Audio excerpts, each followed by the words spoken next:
ಪುಷ್ಪಗಿರಿ ಅನ್ನೋದಲ್ಲಿ ಎರಡು ಹೆಸರಿದೆ, ಪುಷ್ಪಗಿರಿ ಮತ್ತೆ ಕುಮಾರ ಪರ್ವತ ಅಂತ.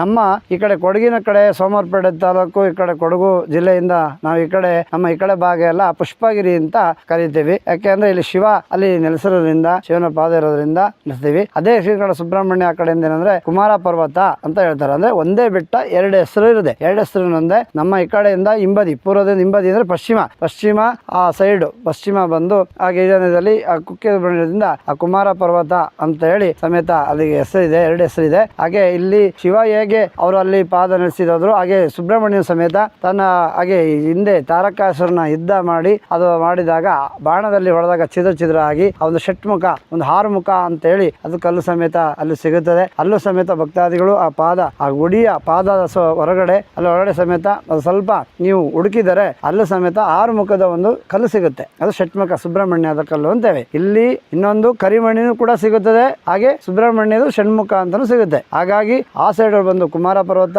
ಈ ಕಡೆ ಬಂದು ಪುಷ್ಪಗಿರಿ.